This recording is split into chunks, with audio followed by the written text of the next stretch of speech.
For those that have shared maybe minutes, for those that have called John, that have called him son, brother, uncle, loved one, mate, friend, nephew, so many things. Because John was so many things to so many people.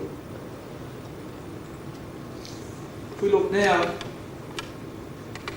we maybe think hard enough as we heard the music.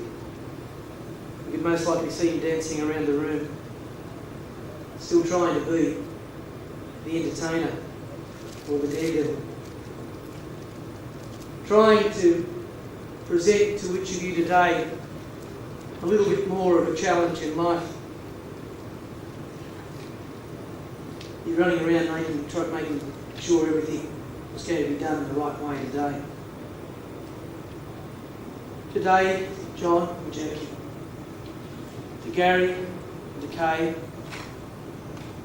and to family that is here today, Bill, to be here, your family from England, to each of you today, your friends and relatives, express to you our sympathy. To those that are unable to be here, and especially grandparents far away in England, and today the opportunity that they will be able to share in the days to come within this service, as they will be able to see as we video this service for them. It is a time today, John and Jackie, to gather. And the way to know the way that we gather. There is the story of the mother who sent the little girl down the shop. And there said, just hurry back after you've been there. Time went on, and time went on. And finally, when she returned, she looked upon John's life of the many things that you have said. You have talked about maybe very special moments that have been shared. Things that have happened, things that he did. The way that he worked, the way that he lived. And you, in your way,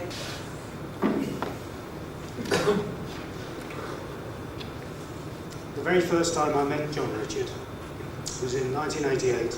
He was 11 years old. He was in the arrivals terminal at Heathrow Airport with Jackie, proudly wearing his Cobra. Jackie, his mother, was very busy trying to get rid of some idiot bloke who was, she thought, trying to pick her up. And the bloke kept asking her, where did she want to go? Did she want to lift anywhere? And Jackie, being Jackie, was having none of this. And all through this altercation, John Richard kept a big, wide, mischievous smile on his face. He knew. I smiled, and suddenly the penny dropped for Jackie. And she spurted out, "It's my bloody brother!" Then she hit me, which is pretty normal in our family. And all John Richard kept saying, and he was quite excited, was, "You're my Uncle Billy, you're my Uncle Billy." And that was really the first impression, the first time that I'd met him. They were over for a while, and we had a great time together. And during the visit, or their visit over, we spent a day at a theme park. And I'm sure some of you will see John Richard in this, where he and my eldest son, Ben, who's 3 years younger than me, spent most of their time testing the worst rides in the park, or should I say the most exuberant rides in the park. But the trouble is, they didn't try them once, they tried them twice and 3 times. And of course, Uncle Billy had to go too. I think this was typical of John Richard's sense of adventure. and his spirit of fun. And in the very short time that I've been here in Sydney, I've heard many, many of you talking of the impression that John Richard has left with most of you. He certainly impressed me. Part of my duty here today is to represent our families that couldn't be here today. Those in the UK and even some of those in Australia as well.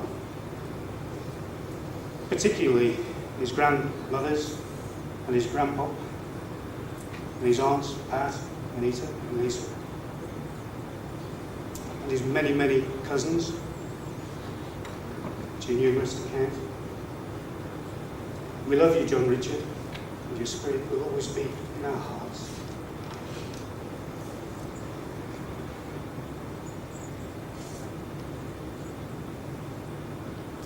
My thoughts really now turn to Jackie and John, Gary, Kay, and Christy. The sense of loss is unbearable.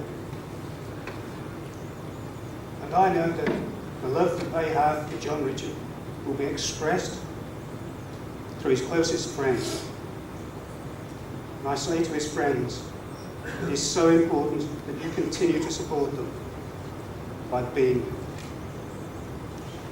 Thank you.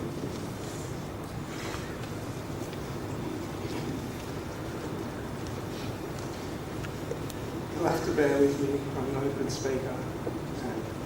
I haven't wrote a proper speech, but I've known John for 7 years, and during that time I've had the most memorable experiences in my life with him.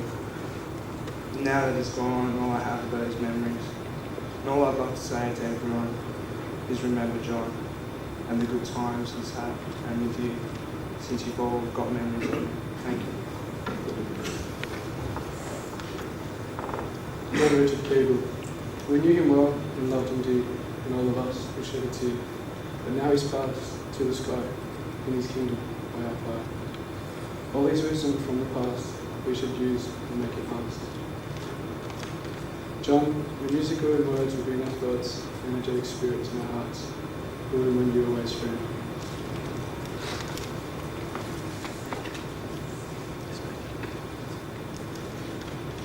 When I think of John, I feel endless explosions of thought and life, going to everyone and everything around him.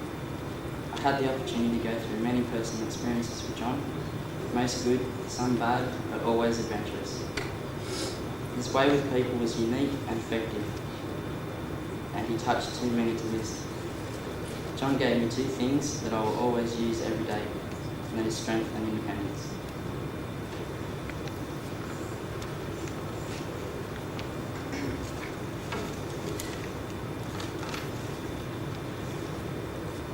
I could stand here for hours, talk to you all about the good times, the adventurous times, and the times when we didn't even realise how lucky we were to have a friend like John.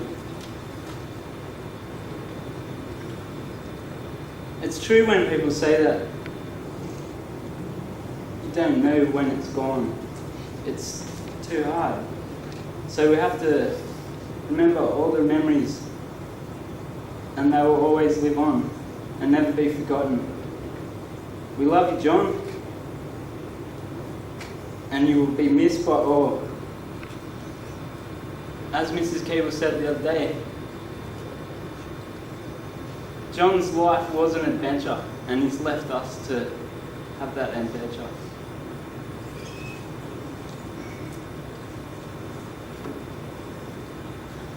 On behalf of Christy, she would like to say, to my baby Jonathan, my first and only true love.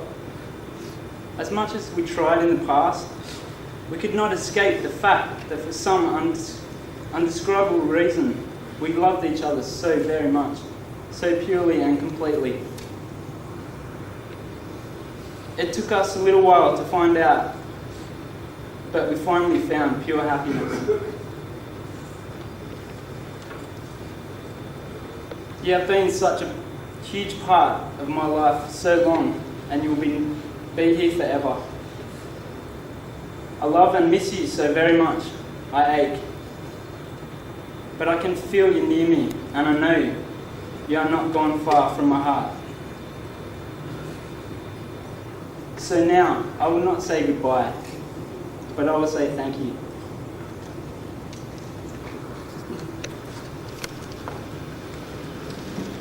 It's time, maybe we take reflection for meditation upon John's life as we listen to the music that he loved so well. For those at the time, if you have flowers and you would like to place flowers around the casket, on the casket, would you like to do so whilst the music's being played? Thank you.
And to know, John, as you said at times when he was working with you, to protect you.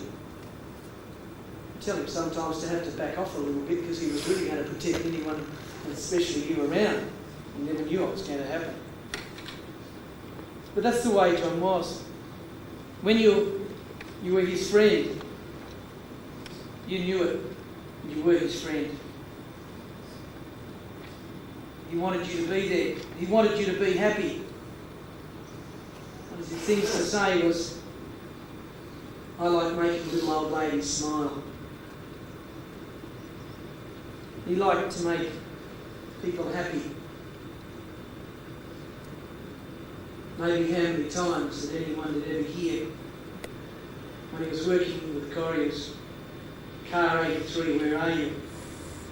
And he was here, there, he was everywhere, trying to get every job, and the people that rang up and said, we want a parcel picked up.